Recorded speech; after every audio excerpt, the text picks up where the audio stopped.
এটাই আমি চাচ্ছিলাম।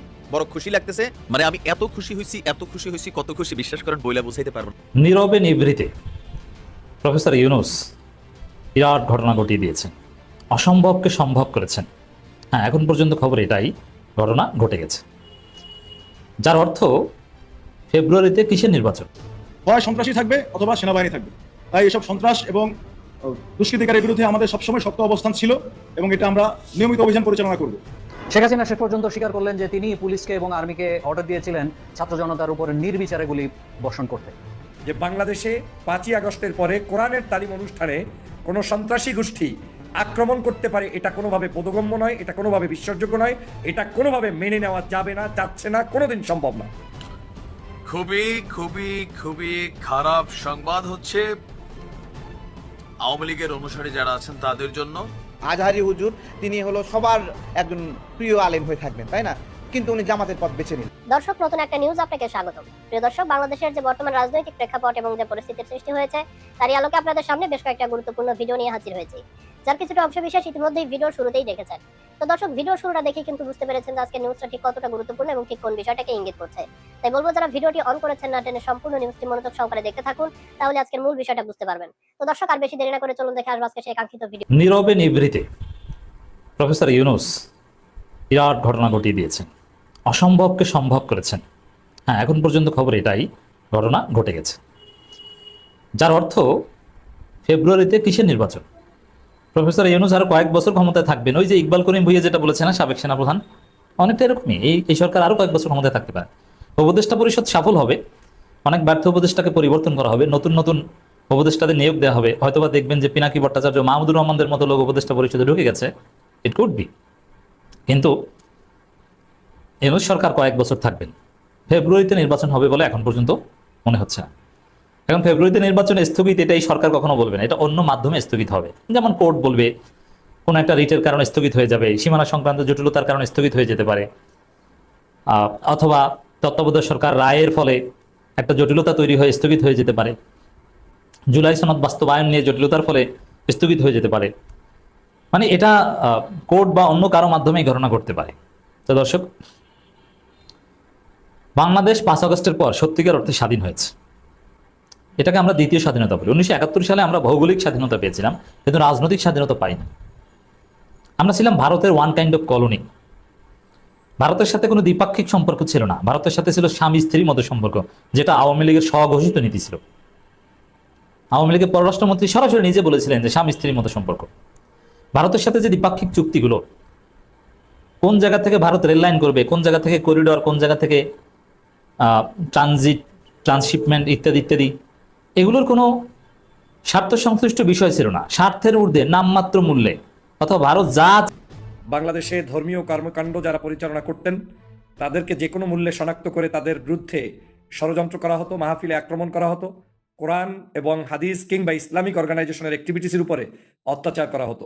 ঠিক একই উপায়ে এখন আবার আজকের এই মুহূর্তের নিউজ হচ্ছে যে বাংলাদেশের একটি স্বনামধন্য রাজনৈতিক সংগঠন জামায়াতে ইসলাম এবং জামায়াতে ইসলামের আরেকটি যে ছাত্র সংগঠন যেটা আলাদাভাবে স্বাধীনভাবে পরিচালিত হয়, ইসলামী ছাত্র শিবিরের নেতাকর্মীদেরকে নিয়ে তাদের যে একটি কোরআনের তালিম অনুষ্ঠান সেটা নোয়াখালীতে অনুষ্ঠিত হচ্ছিল। সেই কোরআনের তালিম অনুষ্ঠানকে কেন্দ্র করে সেই জায়গায় বিএনপি এবং যুব দলের নেতাকর্মীরা তাদের উপরে বিশেষভাবে হত্যার উদ্দেশ্যে আক্রমণ করেছে। আমি তার তীব্র নিন্দা জানাই। ভিডিওটি যারা দেখেছেন সেটা সহ্য করার মতো নয় যে বাংলাদেশে 5ই আগস্টের পরে কোরআনের তালিম অনুষ্ঠানে কোনো সন্ত্রাসী গোষ্ঠী আক্রমণ করতে পারে এটা কোনোভাবে বোধগম্য নয়, এটা কোনোভাবে বিশ্বাসযোগ্য নয়, এটা কোনোভাবে মেনে নেওয়া যাবে না, যাচ্ছে না, কোনোদিন সম্ভব না।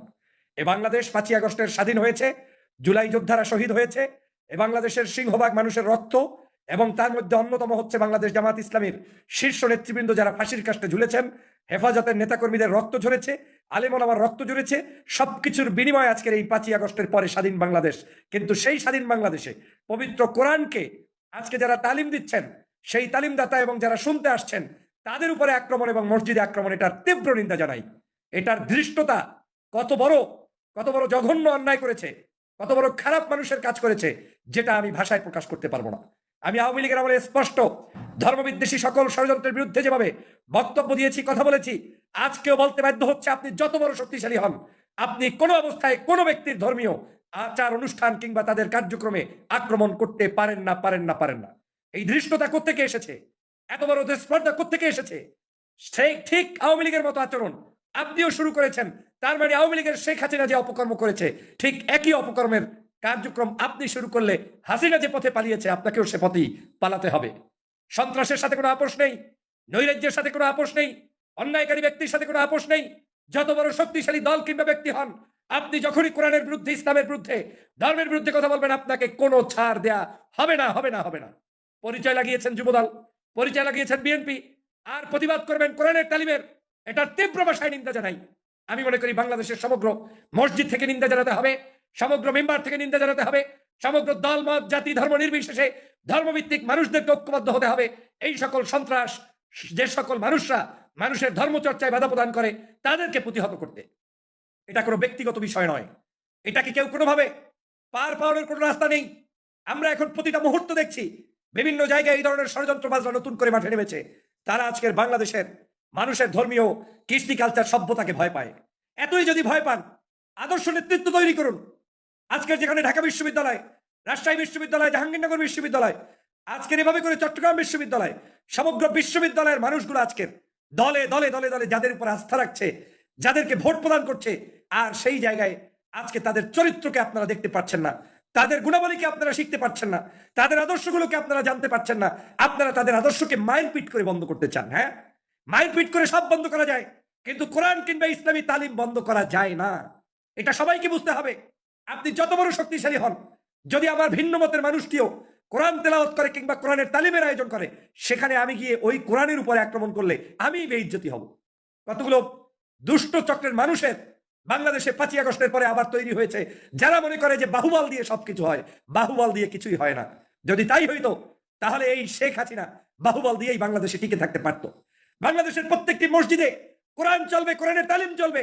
যেভাবে তাবলিগ জামাতের ভাইরা মসজিদে যায়, মসজিদে ঘুমায়, মসজিদে বসে কোরআনের তালিম দেয়, আজকে তাদের যেভাবে উন্মুক্ত থাকবে, তেমনি ভাবে বাংলাদেশের যে কোনো দলের, যে কোনো গোষ্ঠীর ব্যক্তিরা কোরআনের তালিম সেখানে দিবে এবং প্রচার করবে। এটাই স্বাভাবিক। যেই হোক, আমার দলের ভিন্ন আদর্শের মানুষ হলেও তিনি যদি কোরআন নিয়ে মসজিদে বসে থাকেন, তাকে বাধা প্রদান করতে দেয়া যাবে না। সে বিএনপিও যদি কোরআনের তালিমের আয়োজন করে, করতে দিন। কারণ কোরআন নিয়ে কোনো দলাদলি নেই, কোরআন নিয়ে কোনো ফাইজলামি নেই। আজকে ইসলামী ছাত্র শিবির যে আয়োজন করেছে, তাদেরকে আমি ধন্যবাদ জানাই। ঢাকা বিশ্ববিদ্যালয়ে এরকম একটি কোরআন চক্রকে বন্ধ করেছিল একটি গোষ্ঠী, কিন্তু সেই কোরআন কিন্তু বন্ধ করতে পারেন নাই। আর ওই বন্ধ করার কারণেই কিন্তু সেই ঢাকা বিশ্ববিদ্যালয়ের ছাত্রছাত্রীরা কোরআনের পক্ষের লোকদেরকেই ভিপি নির্বাচিত করেছে। কারণ তারা মনে করেছে তারাই ন্যায় ও ইনসাফের প্রতীক, তারাই বাংলাদেশের এই ছাত্র সমাজের দায়িত্ব পালন করতে পারবে। আপনাদের লজ্জা হয় না? শরম লাগে না? আদর্শ গ্রহণ করুন, নিজেরা ভালো পথে চলার চেষ্টা করুন, তার পথে অন্যের সাথে আপনি কম্পিটিশনে আসুন। কিন্তু আপনি সেখানে ভিন্ন উপায়ে আক্রমণ করার মধ্য দিয়ে ছাত্র শিবিরের কার্যক্রম বন্ধ করার ছুতায় কোরআনের কার্যক্রম বন্ধ করতে আপনারা পারবেন না। এটা আওয়ামী লীগ চেয়েছিল একসময় চেয়েছিল যে দেলোয়ার হোসেন সাঈদী সাহেবকে ফাঁসি দিলে মনে হয় দেশের সব মানুষ ইসলাম ভুলে যাবে। একসময় ভেবেছিল জামাত ইসলামকে নিষিদ্ধ করলে মনে হয় সব এদেশের ইসলাম নিষিদ্ধ হয়ে যাবে। একসময় ভেবেছিল এদেশের মাদ্রাসা মসজিদের উপরে আক্রমণ করতে পারলে কিংবা আলেম ওলামাকে জেলে নিতে পারলেই বিশাল কোনো বিজয় হবে। হয়নি, তাদের পরাজয় হয়েছে শুধুমাত্র এই কারণেই। আজকে সে কারণে আপনাদেরকে স্পষ্ট বার্তা দিতে চাই, যারা মনে মনে ভাবছেন যে আজকে জামাত শিবিরকে প্রতিহত করার জন্য আপনি এরকম কোরআনের ক্লাস তালিমকে বন্ধ করবেন, তাতে আপনি আজকের অপমান অপদস্থ হবেন, নির্যাতিত নিপীড়িত মানুষের পক্ষে জনগণ থাকবে। আজকের আমি স্পষ্ট বার্তা দিয়ে বলছি, যারা এই জঘন্য কাজ করেছে তাদেরকে আইনের আওতায় এনে দ্রুত গ্রেপ্তার করে তারপরে সঠিক বিচার নিশ্চিত করুন। এবং যে ভাইদেরকে আল্লাহ তাআলা আজকের যাদের কারণে যারা কোরআনের তালিম দিতে গিয়েছে তাদের উপরে যারা আক্রমণ করেছে, আল্লাহ তুমি তাদের সঠিক হেদায়েত দান করো। এবং যারা আজকে সেখানে আহত হয়েছে, আল্লাহ তাদেরকে সুস্থ করে দাও। এবং যারা আজকে সেই মানুষদের পক্ষে দাঁড়িয়েছে, তাদের প্রতি আল্লাহ তুমি রহম করো। আর যারা এই আক্রমণ করেছে তাদেরকে তুমি সঠিক শাস্তির আওতায় এনে সঠিকভাবে তাদেরকে বুঝদান করো। আমি আজকে আমার ভাষা হারিয়ে ফেলেছি। এটা সেই বাংলাদেশ নয় যেখানে যা ইচ্ছা তাই করবেন, সেই সুযোগ আর হবে না। এ বাংলাদেশের পরিবর্তন হয়ে গিয়েছে।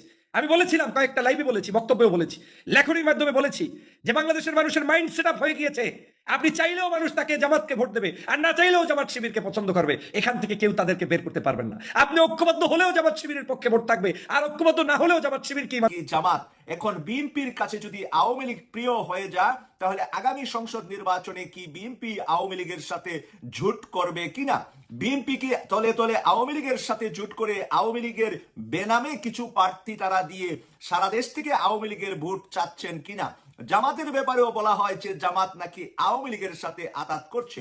এখন জামাত বলছে আওয়ামী লীগ নিষিদ্ধের কথা, জামাত তো বলেনি বিএনপিকে নিষিদ্ধ করা হোক। গতকাল নোয়াখালীতে এক মসজিদের ভিতরে ছাত্র শিবিরের কোরআনের দার্সের ক্লাস হচ্ছিল, সেই কোরআনের দার্সের ক্লাসের উপরে নোয়াখালীতে আমরা শুনতে পেয়েছি এবং পত্রপত্রিকা দেখতে পেয়েছি যে সেখানে হামলা করেছে ছাত্রদল, যুবদল, বিএনপি যৌথভাবে, এবং সেখানে পুলিশ প্রথম গিয়ে তাদেরকে উদ্ধার করতে পারেন নাই, তারপরে র্যাব, সেনাবাহিনী সহ যৌথ বাহিনী গিয়ে তাদেরকে সেখান থেকে নোয়াখালী শহরে নিয়ে যান ব্যারিকেড দিয়ে।